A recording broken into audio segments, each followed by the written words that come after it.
The Oh So Lovely Talk Show. The Oh So Lovely Talk Show.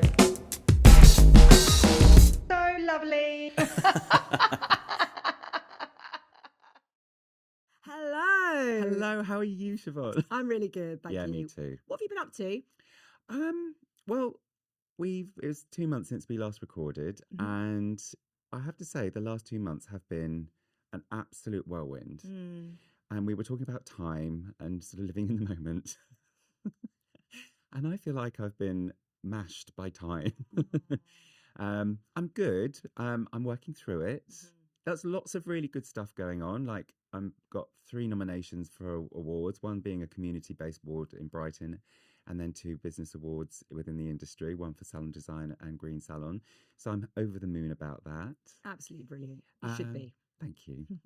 And then it's just been like so much other stuff going on around me as well. And it's and then I'm feeling the sense of overwhelm.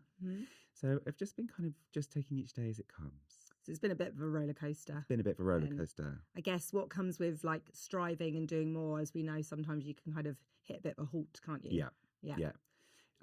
But you know, like I've said before on the podcast, is that, you know, having the right people around you to support you. You're not alone in this. So making sure you've got the right people there to keep you suspended and supported. So yeah, I'm good otherwise. And it's just beginning to look beautiful and sunny outside. So that's always lifts the mood. I've been doing lots of saunas lately. Oh, actually. yes. I am totally obsessed with saunas. It's just the best way of just switching off and recalibrating myself and adjusting my nervous system.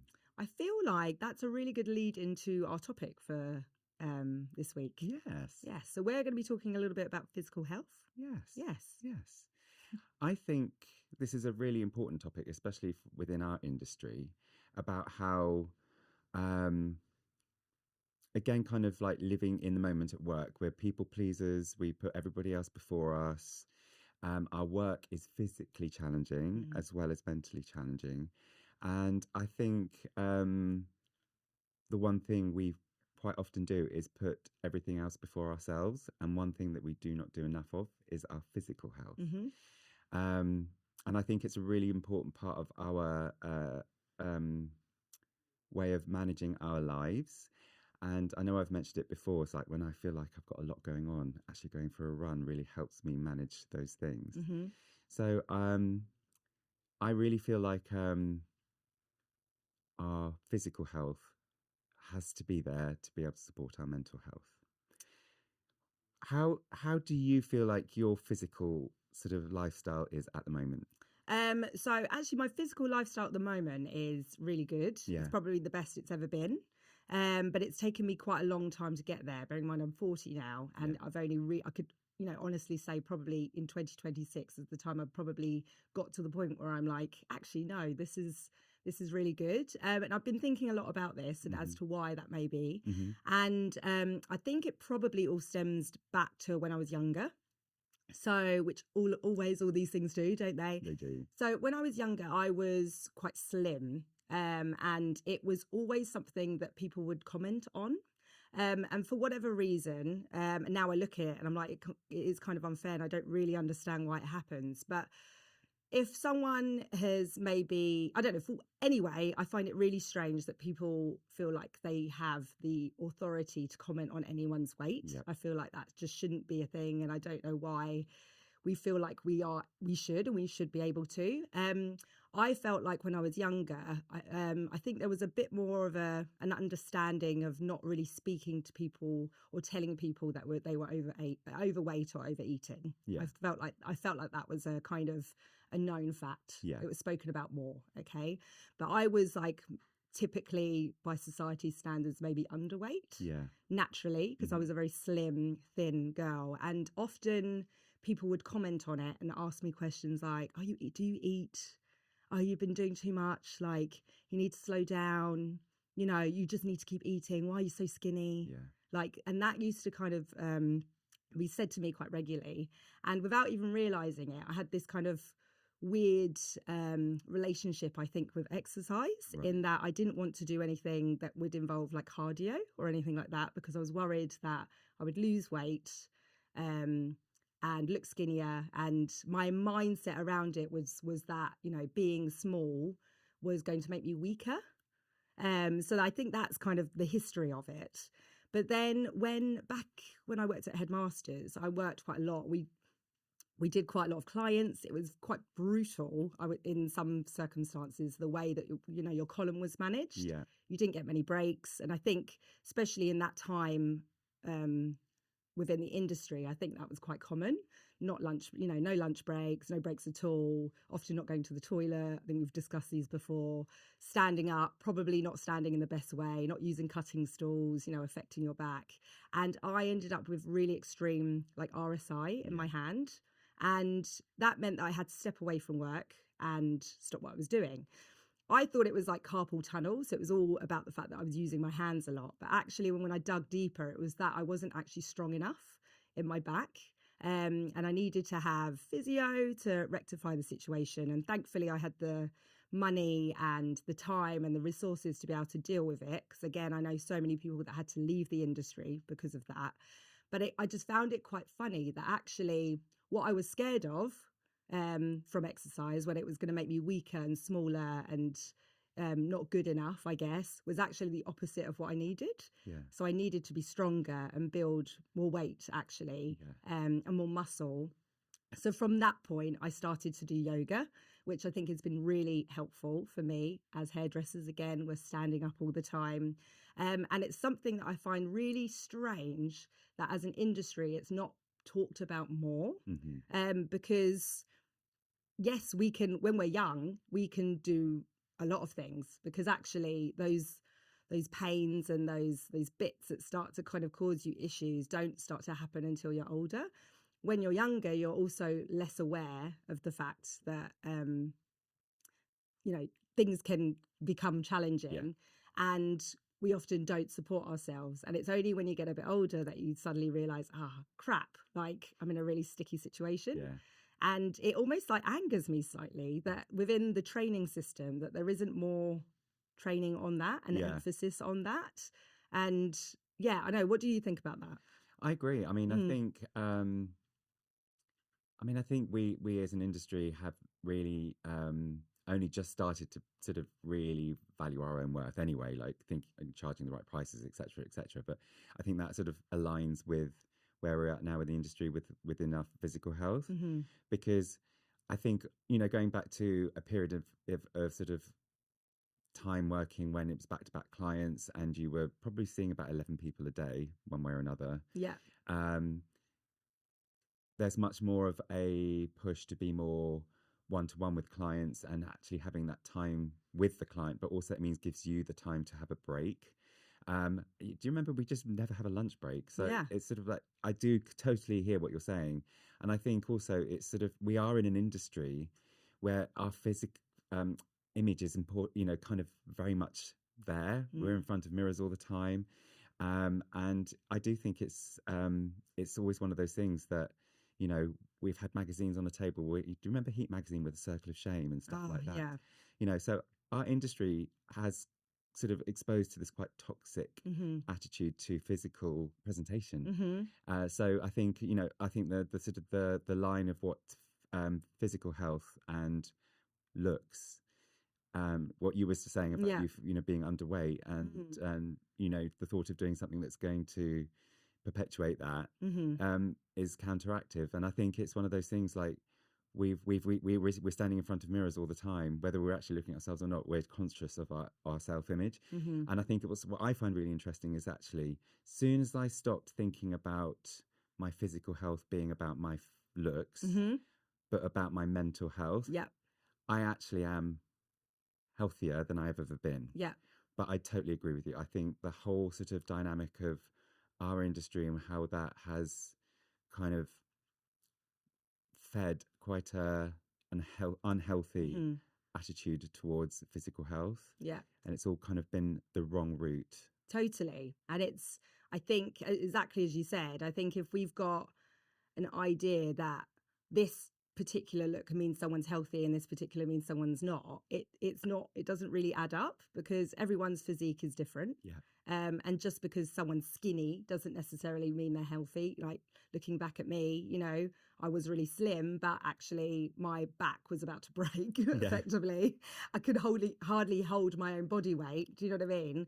So I think there's like a real like grey area there. Yeah. And I think you're totally right.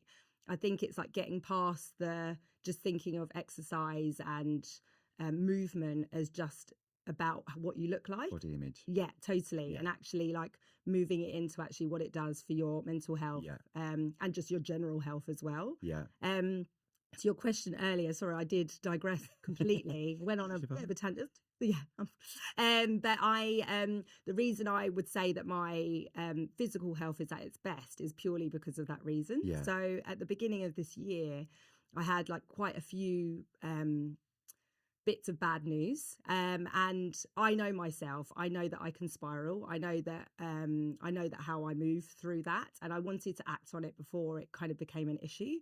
So I was like, I need to do something that is going to help my mind. And the best quote I've ever heard is, if your mind is stuck, move. Yeah. And if your body is stuck, think, effectively. So like it's like a really interesting one. So so I remembered that. And I've got young children and I love doing yoga, but the earlier I was getting up, the earlier they were waking up. And I would have like my son Josiah would come down and like fart on my face while I'm doing downward dog. And, you know, it wasn't that relaxing. And also it was really tricky. It was really smelly. tricky and smelly. I was getting gassed. So I was like, and then I was trying to book in. I love doing reformer Pilates. Again, it's really good for my back and I really enjoy it. Like generally I like exercise where it doesn't feel like I'm exercising. And I think that probably stems back to my like traumas, I guess, when I was younger about what people said. And I think I'm just coming to the terms with that at the minute. But I decided I needed to just get out of the house where I wasn't kind of bound by time. And one of my clients was like, she runs marathons. She was like, Siobhan, you just need to do a couch to 5K. And I was like, oh, like I don't know. Initially, I thought this is something for people that are really unfit, maybe. And I thought, oh no, like I'm gonna be able to do more than that. But she was like, definitely, it's amazing. And the reason I have found it amazing is purely because you are following a system. Yeah. And I'm running, and each week you do 3 runs and you follow this system, and gradually you do more and more and more and more and more. And I think the key to it is not only obviously you're running, your physical health is better. It was clearing my head and I was feeling really motivated and positive, and it started my day in a really good way. But also it was the routine. And I think doing something regularly, even when you don't want to, I think it builds like a strength in you. Yeah. And I was listening to something the other day and they were talking about like doing routine and making sure that you kind of follow a system. Yeah. And apparently that's like, it's like a muscle in your brain that you can train. Oh. And the more that you can get used to just following a system, the more you'll be able to kind of use that in other parts of your life. Yeah. So like in exercise, it's one of the easiest ones to start off with. Yeah. So the most successful people are just not people just because they're talented, but they're people just like relentless and just consistent with what they're doing. Yeah. So I just saw a really kind of interesting pattern with that. So I put my clothes next to my bed, I get up, I put them straight on, I go out the house. And when I come back, I feel just so ready for the day. Yeah. And great, physically, I'm sure it's, great for me.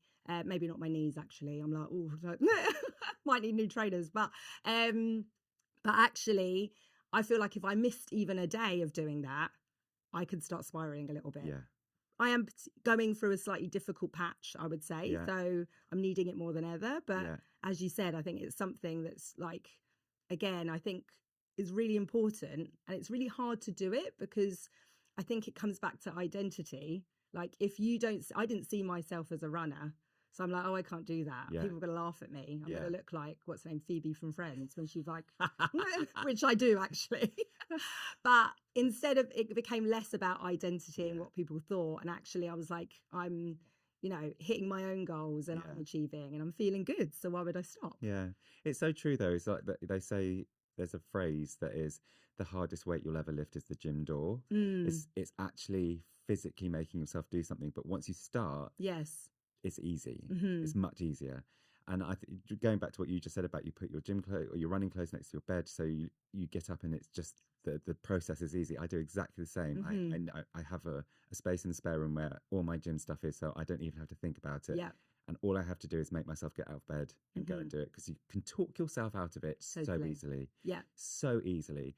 And I think it's sort of like interesting about that whole sort of you're training a muscle, because you're training yourself to become sort of stealth at that, in the sense, so that you're not even having to think about it. You just get up and get out the door. And I think that's so powerful. I was thinking about, I do like a wellness Wednesday. So every Wednesday I go and see my personal trainer. And for me, which we do it outside, I can see the sea, and I just know, like, I can hear sometimes I can feel, like, the night before, I can almost hear the conversation in my head kind of going, I'm going to be training, it's going to be great, it's going to do me really well. And then there's that little voice going, oh, but you're going to have to get up at 6 o'clock. And sometimes you want to go, yes, what was that again? Say it again. Yeah. Is it going to rain? And actually, I like it when it's raining, because it sort of makes it more like, I'm in the elements, I'm doing this now. And Wednesdays are always my sort of doing day at work. I do a whole my clientele on that day, so it's a physical day, but I'm so much more ready for it. And then that night I have the best night's sleep. See? Yeah. Amazing. Yeah. Do you know that it is interesting, because I think pre-running, I was low on energy and I was struggling a bit. Again, I've got children, Otis, he wasn't sleeping. So I was just knackered, basically. So I was making lots of excuses as to why I couldn't do it. But you're so right. Like, actually doing physical exercise gave me energy. Yeah. And actually it's given me the ability to do more. Yeah. So I think without movement, actually, like, if you're someone within the creative industry that's wanting to strive to do more and, want to put yourself out there and you're wanting to be successful, and like, sometimes I think we are guilty of just prioritizing our work and just doing that. And actually it's thinking about it in a different way, where actually if you prioritize your health and your physical health especially, you will then have more energy to be able to push forward and do more with your work. And I think that's actually a really, like, nice way to think about it. Because I know I definitely was, like, very guilty of that. Like, I'd put my physical health, my mental health, all of that would be put in the back burner, especially when things were difficult. And I think as I'm getting older, I'm learning, oh no, if I know I'm about to spiral or if something's going to be difficult, they're the first two things I need to prioritize. And I guess that's come with experience. But I think it is something, and going back to what I said earlier, that should be ultimately put in the curriculum, or us as, like, I agree, people in the industry that are more we've lived it. I think we should be a lot more vocal about it and share those parts of our lives. You're right. Because there are people that are coming up in the industry that will be like us and not necessarily know what's to come. And the danger is it becoming too hard and them having to give up and not be in the industry at all. Precisely. And I think, I do feel I am very physically healthy, and I am actually physically very resilient. But I do, I see it all around me all the time, within our industry, that, the posture people hold and how they neglect themselves. And because of that, and also it's sort of, if you think physically, sort of curving your body inwards, and then you go home and you sit and watch telly, you're doing that. You need to be able to do that. And that's just to open yourself up and just be more present. I've got a client called Kat Sullivan. She used to work for the NHS for the mental health.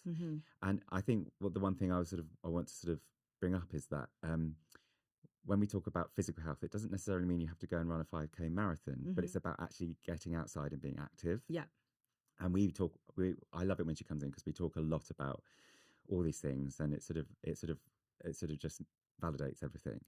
But she now owns a gym, and it's a strength gym, so it's not necessarily got loads of running machines or exercise bikes or anything like that, but it's about having the strength within your physical being. And she works with her husband as well, Benny, and they have created this incredible sort of community. And it's for everybody, and it's not about, they don't have any mirrors in the gym either, Love that. which is really, really cool. And it is purely about community. Everyone's welcome. So it's a really diverse community. And what actually is beautiful about this is no one's like plugged into iPods and headphones and videoing themselves. That doesn't happen at all. They're there to help each other out, spot each other with weights, and it's just a really beautiful community. But when she was working at the NHS with the mental health, one thing that they would try and do is get all their the people that were coming in there to go for a walk on the seafront, because I know that you're very much into going for walks, and actually walking in itself is a really great therapy. And there's this, so I'm going to go off on one here.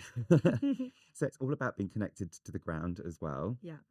We spend so much time in high rises or not really thinking about our being rooted to the ground. And part of the whole idea for mental health and going for walks is that you're kind of creating a rhythm. So you're kind of being able to regulate a bit of your breathing, and that also then brings on your thought processes. And then quite often, if you're walking with someone, you can talk without making eye contact. Yeah. So that the therapy comes into it then, about sort of being able to kind of talk things through. And I just think that's so powerful. So it doesn't have to be about getting your trainers on and going for a run, but just going for a walk. And if you do that once a week for your mental health, that is really, really powerful. I think that's so true. And there's like so many levels I'd want to touch on there. Yeah. But like, one, I do think as creatives, we are a bit like all or nothing.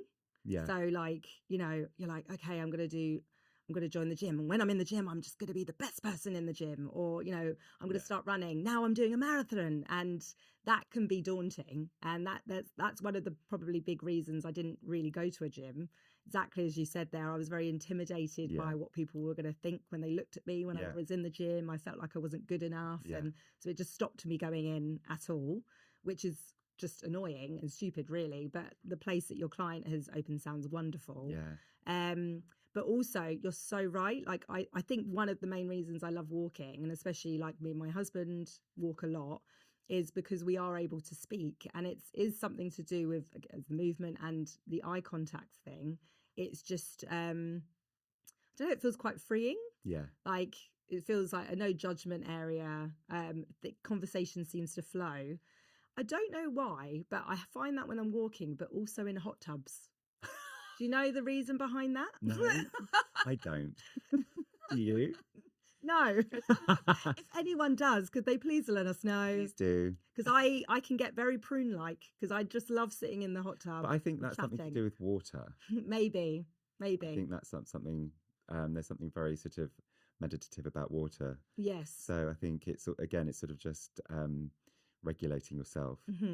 The other thing that I've been kind of, well, I haven't done it this year, but last year I've done quite a lot of, being in my 50s, I'm not necessarily up for going clubbing until 4 a.m. in the morning. Are you sure? No.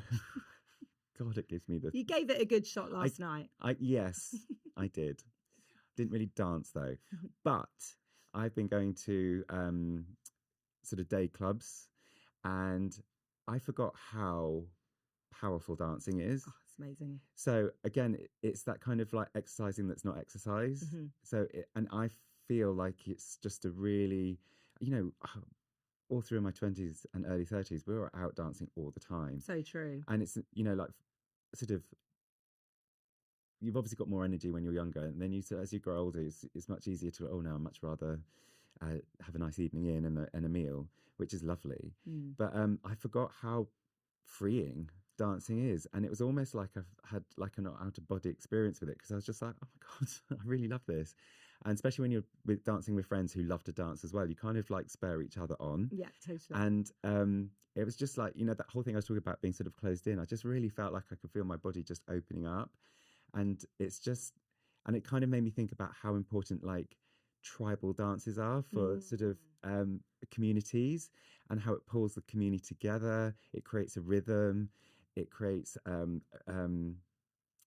energy that either whether you're going into battle or you're going to go out to hunt or whatever it is you're doing, is sort of creating this sort of unified presence and energy. And I think that's just like, we need to do more of that. We totally should. I'm Yeah. just thinking that's so true. Like you're talking about opening up, like when you all like curl into a ball, like, you know, you feel like you look almost. So like Yeah. your confidence lessens, doesn't it? Yeah. So if you can open yourself up, like you're gonna feel more confident in Yeah. yourself and what you're doing. Yeah. I once this was years ago as part of a salon that I was with, we did like a laughing camp where you basically just laugh. And We do that anyway. we do that anyway. I'm just, yeah, we're trying to kind of implement that everywhere we go. But it was, you know, again, it was like a form of therapy to, you know, make you feel good. And if you're laughing, then, you know, obviously then you start to feel good. I think dancing is one of those, just so right. Like Yeah. I always feel amazing when I dance. Yeah. Sometimes, like if I'm at home with the boys and they're being mental, like that happens quite frequently, I just put the music on. And then as soon as the music's on, we're all just like dancing in the kitchen. And it's like the best thing because you just, I think it just shakes things up a bit. Like, you know, like, Yeah. so it's like a really good tool if like, I don't know, maybe you're going through something and it's a little bit difficult. Actually, as we said, if your mind is stuck, move. Yeah. The easiest things to do are walking. Yeah. If you're in the house, you don't want to leave the house, just put some music on and get dancing. Yeah.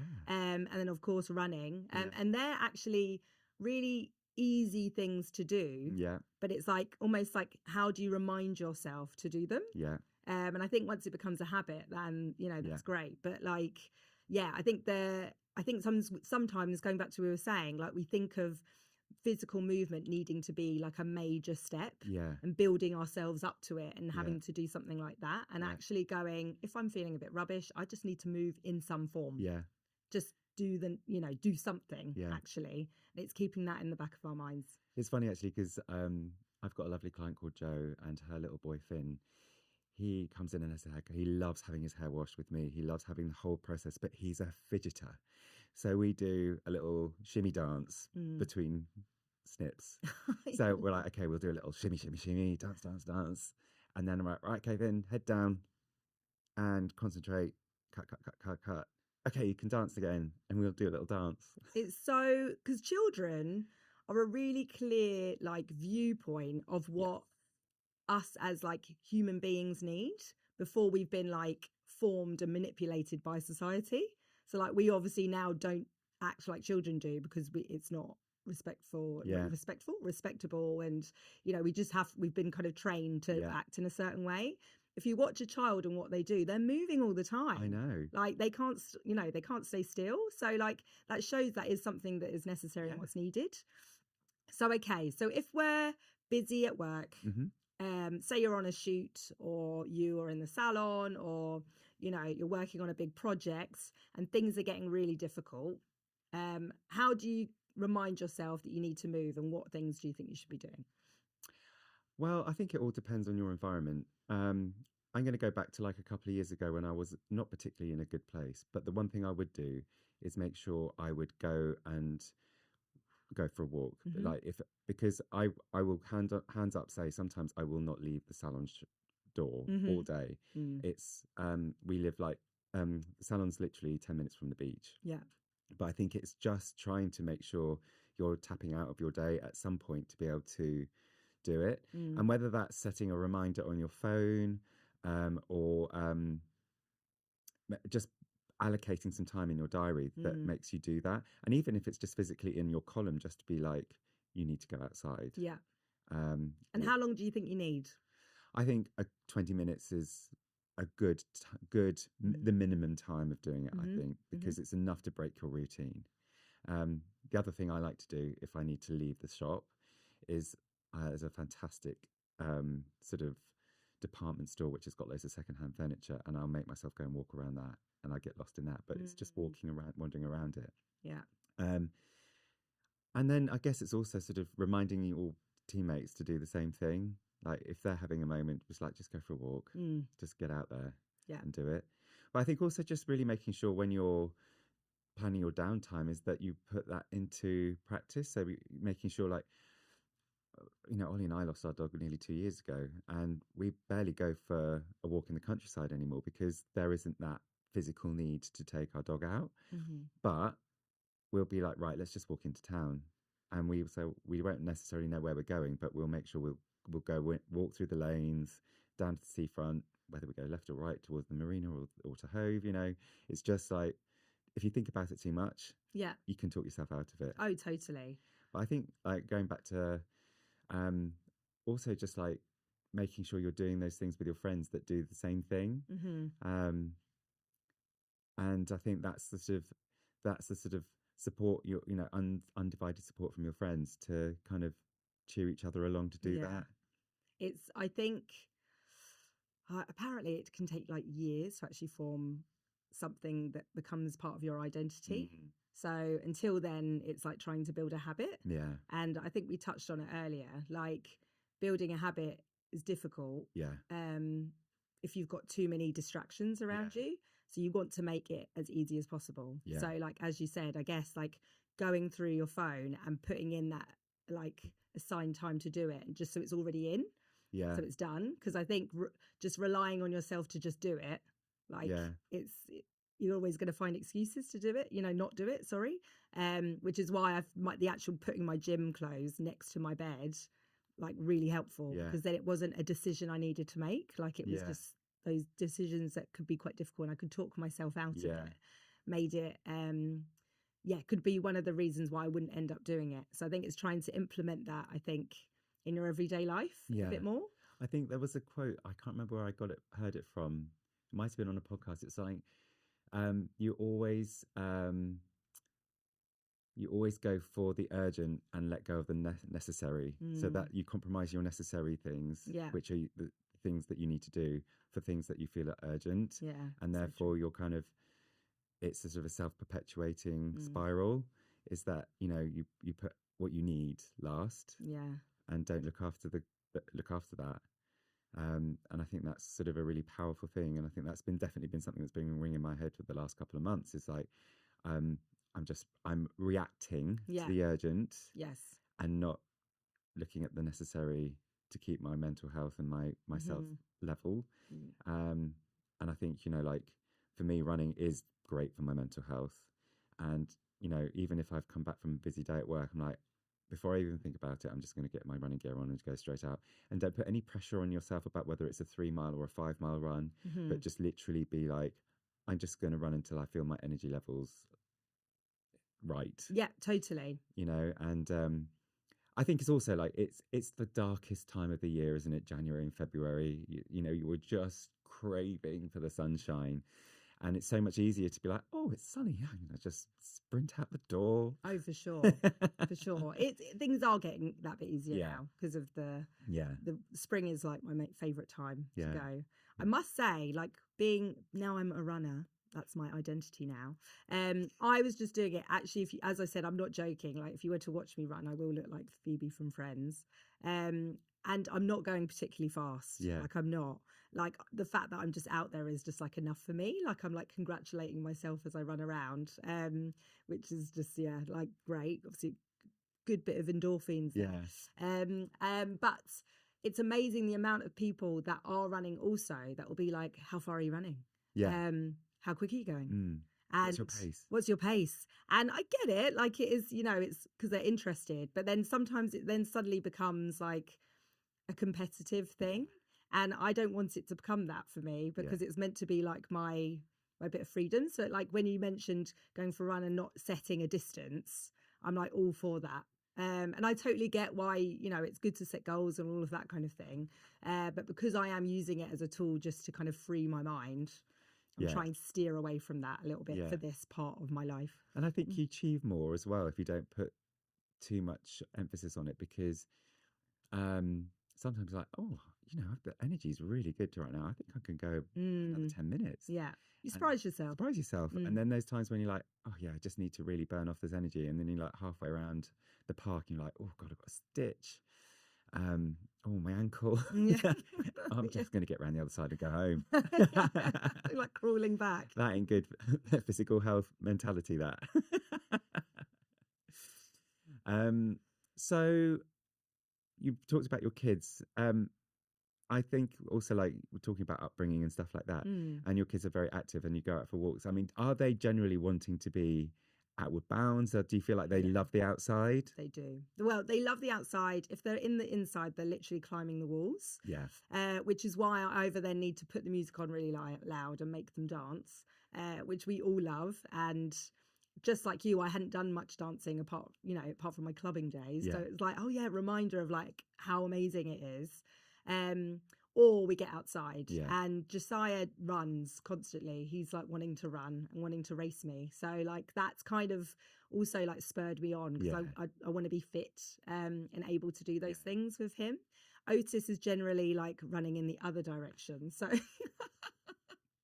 I'm kind of having to like move around them, move around the hall. But like, they want to be outside. They want to be physical. And like they see the wonder in like everything, and it is just like really refreshing going back to being in the moment like that. I think that's why I'm constantly aware of it, because I'm watching them just like, wow, they're like looking at the leaves and going, oh wow, let's go and see how many sticks we can find, and then we'll run and then we'll put them here and do all of that. And it's just really lovely. But again, you need to be like in the moment to do it, to really appreciate it.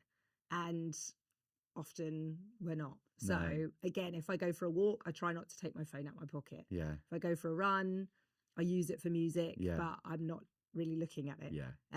So I think not only physically, as we said, but mentally it's good, but also I just think it's a really good way of like removing my phone as well. It's like running away from that responsibility, I guess. No, it's so true. Yeah. Running away from technology. Running away from technology, exactly. So how do we? So we know we want to, obviously now we're wiser, we're older, I think we're definitely learning that physical health is definitely a priority. I do wish that someone had kind of raised this with me when I was younger. How do you think we do it, not only as an industry but as individuals? How do we kind of make sure that physical well-being is looked after for our younger generation? I've been working a lot within my salon about community, and I think it's about having a supportive community around you. And I think really it's about being able to breed the culture that encourages that. And we are actually doing a sponsored walk in April. I'm using this as an example. And also, I just realised when you were talking earlier, said we like to go all or nothing. So I was like, oh, we're going to do a sponsored walk. We're going to raise some money for a charity which is looking after coastlines. And I was like, we'll do a peer-to-peer walk from Eastbourne to Brighton. Lovely, just a nice casual walk. All the team are involved. They're all up for it. And then it wasn't until we looked at the mileage, and it's like 26 miles. Right. And we had a little meeting last week. Like, well, maybe that's not that achievable. Especially, I mean, I probably could do it, but I'd probably break my toenails off or something like that. But also, it's like, well, maybe people who want to do it need a shorter distance. But I think what the idea is like create a community that you do things together. That makes it happen. And I think, and doesn't make it look scary. It doesn't make it look scary, and it's sort of like it's accessible. It's accessible, and I do think walking is a really good way of communicating with people and connecting. I think also as a younger generation, they're not so keen with, obviously tablet orientated or screen orientated, to get them out of that habit which you were just talking about. But being able to connect with each other without it being through there, so walking and talking. I think also it just creates an element of connection as well. And I think also like we've kind of opened up this walk to other people other than just the hair salon. So there's lots of other people coming to join us on that walk. So it's connecting with the community as well. And because we're doing it for a sort of a worthy cause, it's almost we're pulling that together. So it's kind of come bigger than just a walk. It's become a whole event and a thing that's about sort of driving for a better way of life. And I think one of the things that I've been my mantra the last couple of weeks, these last couple of months, is that, we can't change the world we're living in. It's a bit diabolical. Yeah. But we can change the environment we're in. Yeah. And if that is the people you surround yourself with, the community you're with, and the actions you take within that, I think that's the way to do it. Yeah. There's so much noise and nonsense that's going on out there. It's quite hard to find the answers. So I think maybe sort of creating an environment where you're with people that are like-minded and that can support each other, that's where you will get the support you need, I think. Do you think like the culture of, like when I was younger, probably the culture was, obviously it was great we were dancing, but there was a lot of alcohol involved and a lot of staying up late and probably getting up late as well. Yeah. I don't know if I had a group of friends where they were like, let's go for a run together or let's go for a walk together. Like that seems really appealing to me now. Yeah. But I haven't necessarily developed that. So it's almost like being the person to start it. And I know those groups do exist. I'm just talking about my circle. Yeah. But I wonder if that's something that can be kind of, can that become cool? That could become cool. Do you know what? I've just had a little revelation. Yes. I think we should do the So Lovely talk show wellness exercise. Love it. Love it. We could get in our leotards. Yes. And dance. And dance. And run. And run. Badly. Oh, we'll tell you what we could do. We could do a silent disco. Love it. Yeah. Absolutely love it. I think that's how we can inspire our industry to be. That's it. We've got it. Physically and mentally active. I love it. I love it. Well, on that note, Siobhan. On that note. That's been a wonderful chat. Thank you. Always enjoy spending time with you, Ollie. Thank you. And thank you too. And I love the fact that you have little dance-offs in your kitchen with your boys. I want to go and do that. I'll send you a video. Oh, please do. But for now, we will see you next month. See you next month. Thank you, Siobhan. Bye. Bye.